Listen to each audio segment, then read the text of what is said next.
Hello guys, আসসালামু আলাইকুম। সবাই কেমন আছেন? আমি আলহামদুলিল্লাহ ভালো আছি। আজকে বেরোয় পড়লাম বাচ্চাদের নিয়ে ঘুরতে। কাছাকাছি একটা জায়গায় যাব।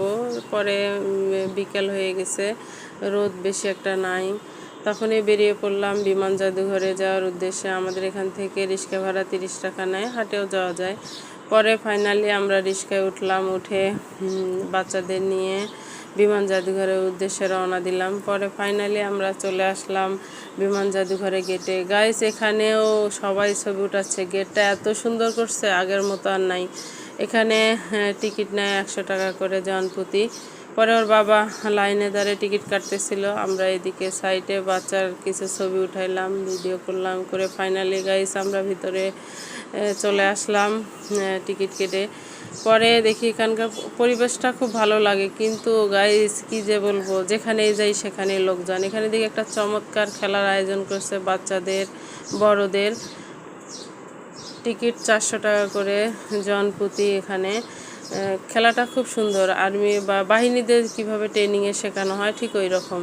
পরে এখানে কিছুক্ষণ ঘোরাঘুরি করে বাচ্চারা গরম বলতেছিল, পরে ওদেরকে আইসক্রিম খাওয়াইলাম। আইসক্রিম খাওয়ায় কিছুক্ষণ বাচ্চারা একটু ঘাসের উপর বসে থাকেই মাগরিবের আজান দিল। মাগরিবের আজানের পর বাচ্চারা কিছুক্ষণ আবার খেলাধুলা করতেছিল বল দিয়ে ওর বাবার সাথে। বল দিয়ে কি সুন্দর খেলাধুলা করা শেষ করে গাইস, মানে এত পরিমাণ লোক, মানে ঈদে লোকজন গাইস মনে হয় বাড়ি যায়নি। অর্ধেক লোক গেছে আর অর্ধেক যায়নি। পরে এখানে স্লিপার খেলতেছিল, বাচ্চাদের ভিড়ের মধ্যেও অনেকক্ষণ স্লিপার খেললো। খেলার পরে দোলনা খেলতেছিল। আমার মেয়ে ভাইরে কি সুন্দর করে দোল দিচ্ছে। ওখানে খেলাধুলা শেষ করে বাচ্চারা আসবেই না। পরে একটু ফাইনালি গাইস যখন রাত 8টা বাজে তখন একটু ফাঁকা হয়ে গেছে, সবাই বের হয়ে গেছে। 9টার দিকে বন্ধ হয়ে যাবে বিমান জাদুঘর। পরে ওখানে দোকান ছিল ভিতরে, ওখানে গেলাম, চিপস খাইলাম, বাচ্চারা জুস খাইলো, পানি নিলাম।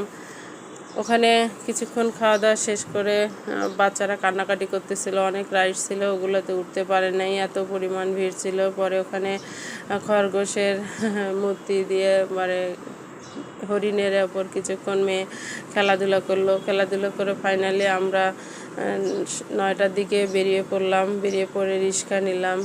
রিক্সা নিয়ে বাসায় চলে আসলাম। যদি ভালো লাগে লাইক কমেন্ট শেয়ার করবেন, আমার জন্য দোয়া করবেন। আল্লাহ হাফেজ, আসসালামু আলাইকুম।